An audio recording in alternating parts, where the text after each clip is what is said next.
సాయికృష్ణ నివాసంలో సిట్ విచారణ 4 గంటల పాటు కొనసాగింది. సాయికృష్ణ మేనమామ నవరంగ్ని విచారించిన సిట్ అధికారులు మీడియాలో చేసినటువంటి ఆరోపణలపై కీలకంగా ప్రశ్నించింది. కుటుంబ సభ్యులను ఒక్కొక్కరిగా పిలిచి సిట్ అధికారులు విచారించారు.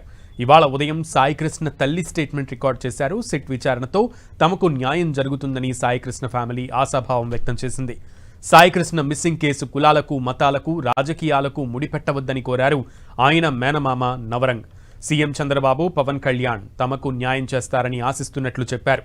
సాయికృష్ణ మిస్సింగ్ వ్యవహారంపై అన్ని విషయాలు సిట్ అధికారులకు చెప్పామని, తమ దగ్గరున్న అన్ని ఆధారాలను సిట్కు ఇచ్చినట్లుగా నవరంగ్ తెలిపారు.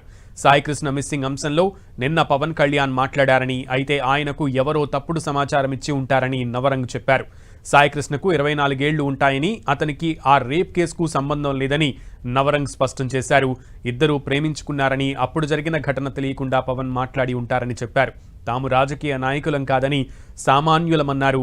సాయికృష్ణపై ఎన్నో ఆరోపణలు చేస్తున్నారని, వాస్తవాలు ఎప్పటికైనా తెలుస్తాయని నవరంగ్ తెలిపారు. చట్టం దృష్టిలో నేరస్తులందరూ సమానమేనని సాయికృష్ణ మేనమామ నవరంగ్ చెప్పారు.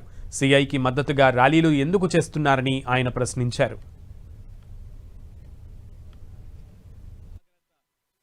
ఇది ఏ కులాలకి, ఏ మతాలకి, ఏ పార్టీలకి సంబంధం లేదు సార్. ఇది సాయికృష్ణ తల్లి గారికి జరిగిన అన్యాయం గురించి సిట్ అధికారులు రావడం జరిగింది. అది కూడా మా బాధను చంద్రబాబు నాయుడు గారికి, పవన్ కళ్యాణ్ గారికి తెలియజేసిన తర్వాతే మా ఇంటికి సిట్ అధికారులు వచ్చి ఈ కేసుని వేగవంతంగా పరిష్కరిస్తానికి అడుగులు పడ్డాయి సార్. ఈ రోజున సిట్ అధికారులు వచ్చారు, మాకు 100% న్యాయం చేస్తున్నారు. న్యాయం జరుగుతుంది సార్.